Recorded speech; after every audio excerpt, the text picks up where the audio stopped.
नमस्कार मित्रों। आज हम मुंशी प्रेमचंद की एक और प्रसिद्ध कहानी पूस की रात सुनने जा रहे हैं। इसमें एक किसान जो बहुत मेहनत करता है फिर भी उसकी गरीबी दूर नहीं होती, उसी का वर्णन है। तो आप जब इसे सुनेंगे तो आपको ये बहुत ही अच्छी लगेगी, तो इसे बिना स्किप किए पूरी सुनिए। तो चलिए शुरू करते हैं। हल्कू ने आकर स्त्री से कहा, सहना आया है, लाओ जो रुपए रखे हैं उसे दे दूं, किसी तरह गला तो छूटे। मुन्नी झाड़ू लगा रही थी, पीछे फिरकर बोली, 3 ही तो रुपए हैं, दे दोगे तो कंबल कहाँ से आवेगा। माघ पूस की रात हार में कैसे कटेगी, उससे कह दो फसल पर दे देंगे, अभी नहीं। हल्कू एक क्षण अनिश्चित दशा में खड़ा रहा।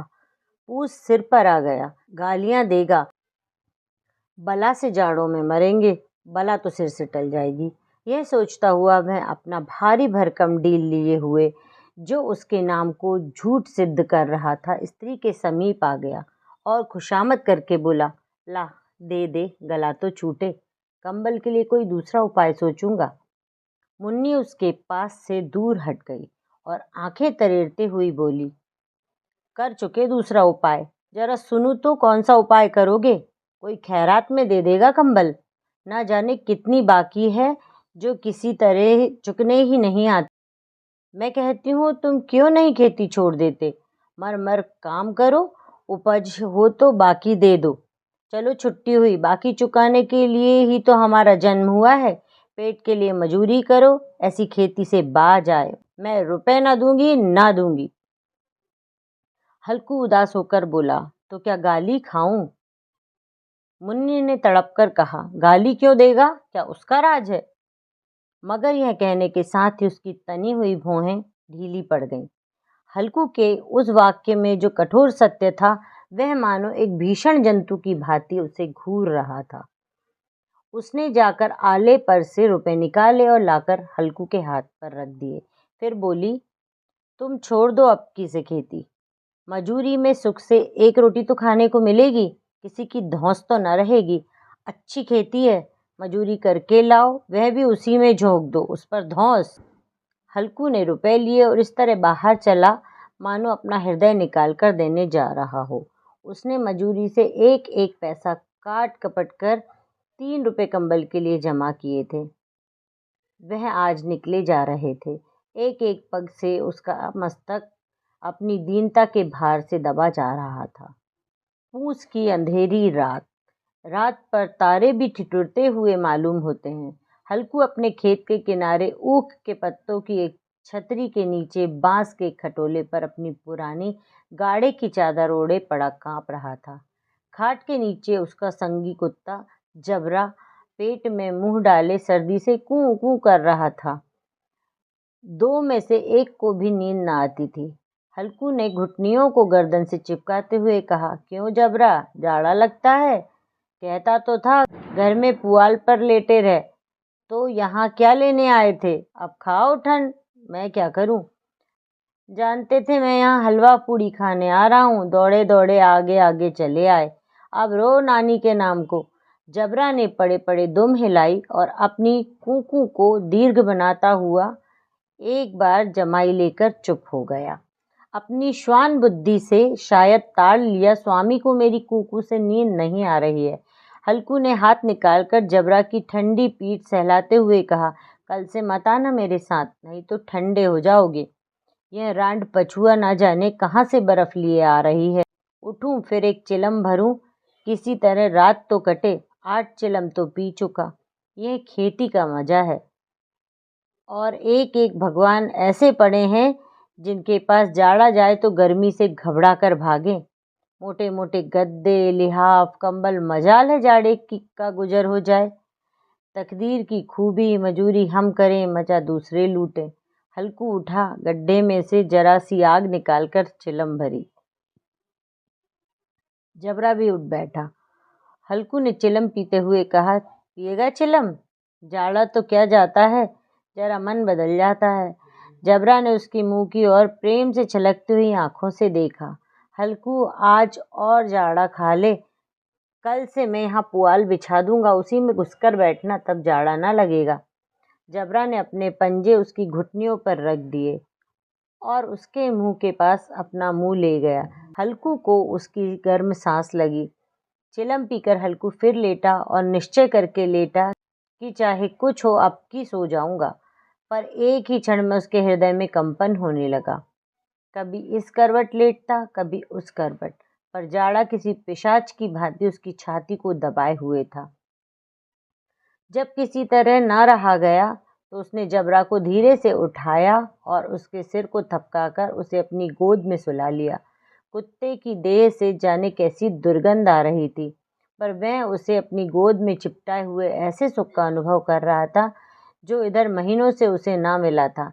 जबरा शायद यह समझ रहा था कि स्वर्ग यहीं है, और हल्कू की पवित्र आत्मा में तो उस कुत्ते के प्रति घृणा की गंध तक न थी। अपने किसी अभिन्न मित्र या भाई को भी वह इतनी ही तत्परता से गले लगाता। वह अपनी दीनता से आहत न था जिसने आज उसे इस दशा पर पहुंचा दिया। नहीं, इस अनोखी मैत्री ने जैसे उसकी आत्मा के सब द्वार खोल दिए थे और उसका एक एक अणु प्रकाश से चमक रहा था। सहसा जबरा ने किसी जानवर की आहट पाई।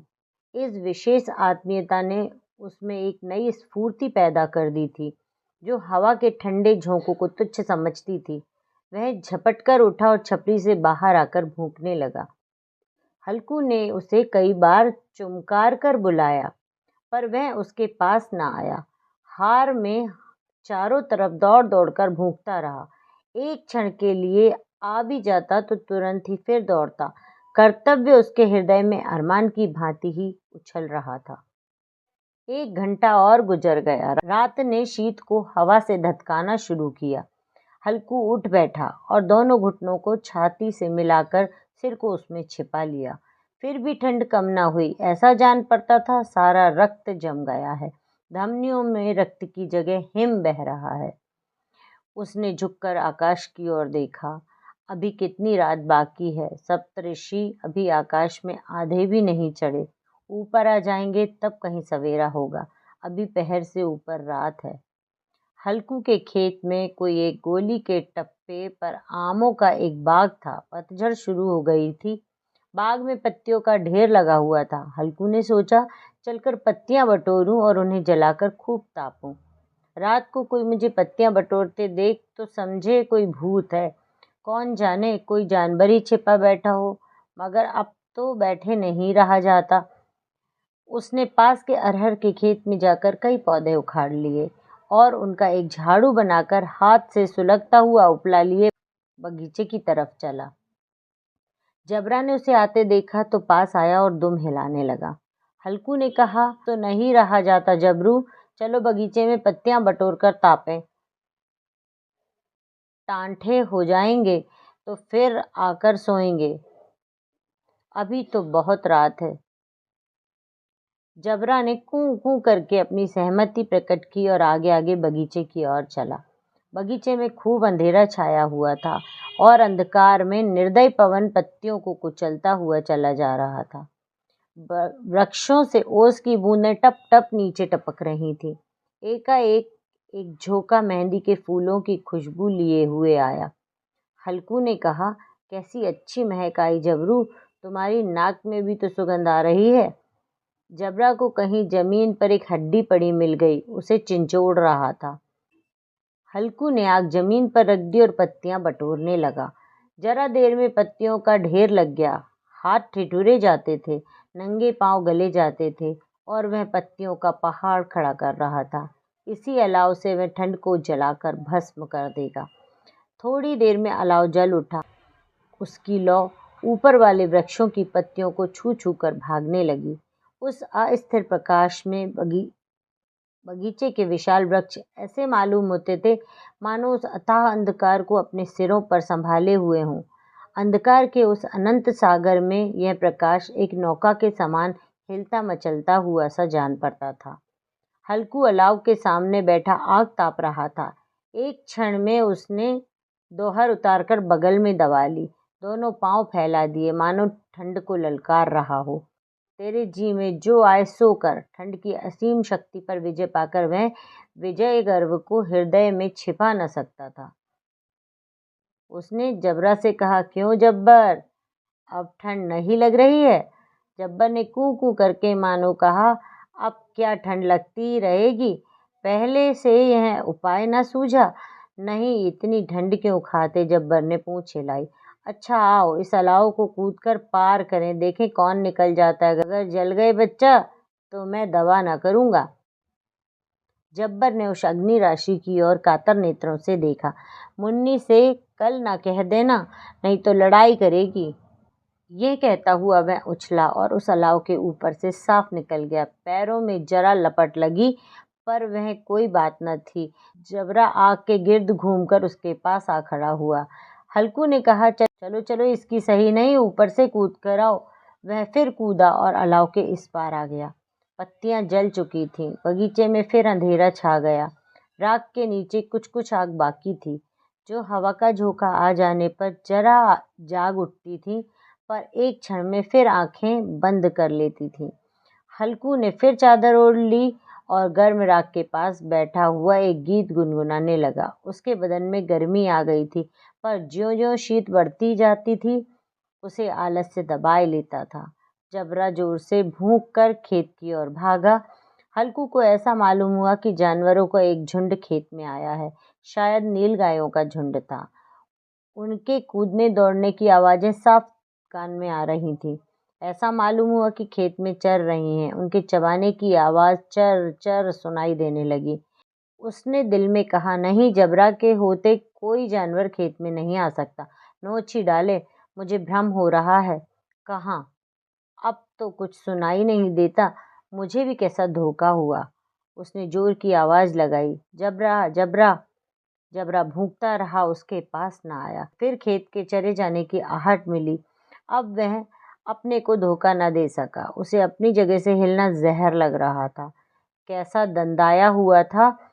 इस जाड़े पाले में खेत में जाना, जानवरों के पीछे दौड़ना असह्य जान पड़ा। वह अपनी जगह से ना हिला। उसने जोर से आवाज लगाई, लीहो लीहो लीहो। जबरा भूंक उठा। जानवर खेत चर रहे थे। फसल तैयार है। कैसी अच्छी खेती है, पर ये दुष्ट जानवर उसका सर्वनाश किए डालते हैं। हल्कू पक्का इरादा करके उठा और 2-3 कदम चला, पर एकाएक हवा का ऐसा ठंडा चुभने वाला बिच्छू के डंक सा झोंका लगा कि वह फिर बुझते हुए अलाव के पास आ बैठा और राख को कुरेद कर अपनी ठंडी देह कुछ गरमाने लगा। जबरा अपना गला फाड़ डालता था। नील गाय खेत का सफाया किए डालती थी और हल्कू गर्म राख के पास शांत बैठा हुआ था। अकर्मण्यता ने रस्सियों की भांति उसे चारों तरफ से जकड़ रखा था। उसी राख के पास गर्म जमीन पर वह चादर ओढ़कर सो गया। सवेरे जब उसकी नींद खुली, तब चारों तरफ धूप फैल गई थी और मुन्नी कह रही थी कि आज सोते ही रहोगे? तुम यहाँ आकर रम गए और उधर सारा खेत चौपट हो गया। हल्कू ने उठकर कहा, क्या तू खेत से होकर आ रही है? मुन्नी बोली, हाँ, सारे खेत का सत्यानाश हो गया। भला ऐसा भी कोई सोता है? तुम्हारे यहाँ मड़ैया डालने से क्या हुआ? हल्कू ने बहाना किया, मैं मरते मरते बचा। तुझे अपने खेत की पड़ी है। पेट में ऐसा दर्द हुआ कि मैं ही जानता हूँ। दोनों फिर खेत के डांड पर आए। देखा, सारा खेत रौंदा पड़ा हुआ है और जबरा मड़ैया के नीचे चित्त लेटा है, मानो प्राण ही ना हो। दोनों खेत की दशा देख रहे थे। मुन्नी के मुख पर उदासी छाई थी, पर हल्कू प्रसन्न था। मुन्नी ने चिंतित होकर कहा, अब मजूरी करके माल गुजारी भरनी पड़ेगी। हल्कू ने प्रसन्न मुख से कहा, रात को ठंड में यहाँ सोना तो ना पड़ेगा। तो दोस्तों, आपको कहानी कैसी लगी? है ना बिल्कुल दिल को छूने वाली ये कहानी। किसान की मेहनत के बाद भी उसके पास पैसों की कमी, इसी को बहुत अच्छी तरह से मुंशी प्रेमचंद जी ने अपनी कहानी के माध्यम से बताया है। आपको ये कहानी कैसी लगी? अगर पसंद आई है तो लाइक और शेयर करें। चैनल पर पहली बार आए हैं तो सब्सक्राइब करें। मिलते हैं हम अगले वीडियो में।